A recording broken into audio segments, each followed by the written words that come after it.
les populations arrachées à leur vie par l'esclavage ont reconstruit en Amérique une culture.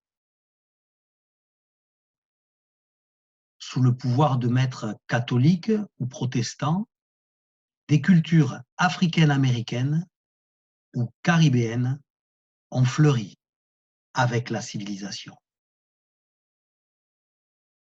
On devine sous les sourires et l'exotisme comment les traumatismes ont été rachetés, réparés par des pratiques collectives du rythme, du chant, conservées depuis l'Afrique. À gauche, dans un tableau d'Agustino Brunias, le banjo reconstruit un instrument du golfe de Guinée, l'ekonting. Le rythme se joue sur la calebasse ou un pot renversé. À droite, dans un tableau de George Morland, le rythme est frappé dans les mains ou sur le tambourin que les maîtres français tolèrent le dimanche. Au coup de fouet répondent les coups de tambour. La première révolution française a eu lieu à Saint-Domingue en 1791, avec les esclaves noirs menés par Toussaint Louverture.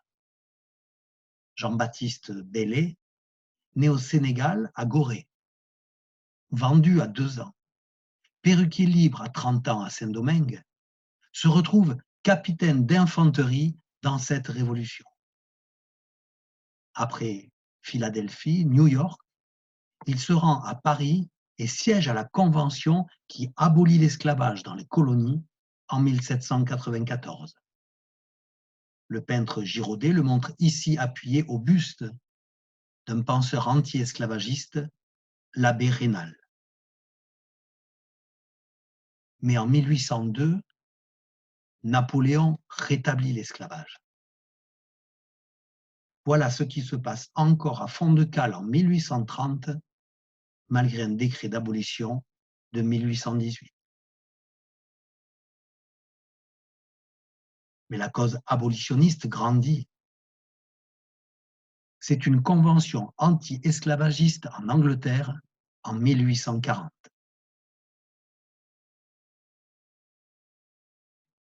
Voici, en 1844, le portrait de Frederick Douglass par un peintre abolitionniste américain, Elijah Hammond. Douglass avait appris à lire. Il entend encore le maître dire à sa femme « Si tu lui enseignes la lecture, cela le rendra à jamais inapte à l'esclavage. » Douglass s'enfuit et rédige son récit de la vie de Frederick Douglass, écrit par lui-même en 1845. Il est un des pionniers de l'émancipation. En 1838 en Angleterre, en 1848 en France, l'esclavage est aboli. Mais les États-Unis sont divisés sur la question. Il faut attendre la proclamation du 13e amendement de Lincoln en 1865, pendant la guerre de sécession, pour que soit stipulé ni esclavage, ni servitude involontaire n'existeront aux États-Unis. En 1853, A. Crow intitulait son tableau « Des Noirs attendent d'être mis aux enchères à Richmond ».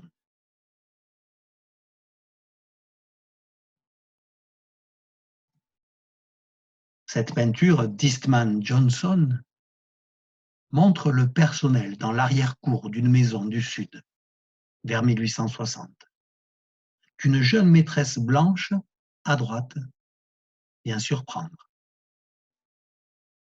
Séduction, jeu d'enfant, pour ces semi-familles, en proie au mauvais pli des habitudes serviles, dans la chaleur et le délabrement. Un gars fait sonner son banjo, balance avec tristesse et nonchalance son blues dans l'étoffe de l'air.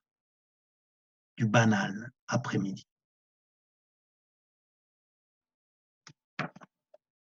Parfois, les esclaves christianisés se retrouvent pour célébrer à leur façon un enterrement, dans la luxuriance du décor d'une plantation. Ces œuvres peintes sont celles d'artistes blancs, comme John Antrobus, un Anglais installé à la Nouvelle-Orléans. Ce magnifique paysage de 1862 de Thomas Moran, qui appartient à l'école paysagiste américaine qu'on appelle la Hudson River School, exalte le scintillement d'une nature émeraude. Mais le sujet, tragique, c'est la fuite d'esclaves rattrapés par des chiens et des hommes armés.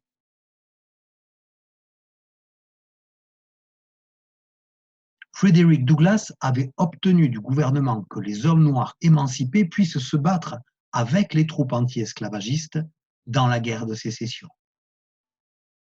C'est ce digne repos d'après-combat que peint Winslow Homer en 1865.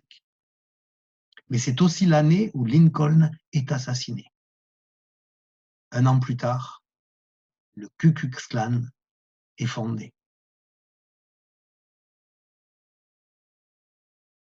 C'est à cette époque qu'un peintre suisse, Frank Bucher, peint ceux qu'il croise sur sa route vers l'ouest, dans un style réaliste, impressionniste, entre Courbet et Monet. Il décrit les pittoresques champs de maïs, les cochons sauvages au fond, le melon d'eau, typique de l'univers africain-américain. Le titre du tableau est celui de l'air de banjo. C'est la chanson de Mary Blaine, un classique éthiopien, comme on l'écrivait à l'époque, sur la partition. Ce moment presque idyllique est indissociable pourtant du travail dans les champs de coton. Ils sont 4 millions aux USA. Est-ce que leur situation a vraiment changé depuis l'abolition? Parce que les familles de métayers sont étranglées sous les dettes. Une première loi sur les lois civiques va être votée pourtant en 1875. Elle dit « Toutes les personnes sous la juridiction des États-Unis auront droit à la jouissance totale et égale de tous les lieux publics, quelle que soit leur race ou leur couleur de peau, même s'ils ont connu la servitude. » Une clé de l'émancipation, c'est l'éducation. En 1881, Booker T. Washington améliore le sort des Noirs américains à l'école, à Tuskegee, Alabama, mais seulement pour l'enseignement technique et manuel. Cette petite fille gardée en retenue ne rêverait-elle pas aussi bien d'être un jour écrivaine, d'aller à l'université? Et la Cour suprême annule la loi sur les droits civiques en 1883 et va instituer en 1896 des accès séparés mais égaux. Dans les trains, par exemple. C'est le régime de ségrégation. Non, l'émancipation sera l'œuvre des Africains américains eux-mêmes et à commencer par les femmes. Mary Church Terrell fonde cette même année 1896 l'Association nationale des femmes de couleur. En 1903, William Edgar Dubois publie Les âmes du peuple noir. Il y écrit « Il faut cultiver le plus grand respect pour l'âme humaine souveraine qui cherche à se connaître elle-même et à connaître le monde autour d'elle. » Cette noble intention va donc bien au-delà de ce qu'il appelle le voile de la couleur. Il participe à fonder en 1909 l'Association nationale pour l'avancée du peuple de couleur, la NAACP. en 1916. C'est Marcus Garvey qui fonde l'UNIA, l'Association pour l'amélioration universelle des Noirs. Il prône le retour en Afrique. Pendant ce temps, les jazz bands de la Nouvelle-Orléans se font prendre en photo, tandis que 100 000 soldats noirs sont engagés en France dans la Première Guerre mondiale. Sur le front, le 369e régiment d'infanterie restera connu sous le nom de Harlem Hellfighters. Son orchestre, mené par James Reese Europe, apportera le ragtime et le proto-jazz. Les voici dans un petit clip, muet ici, en repos, à Bordeaux, en 1918.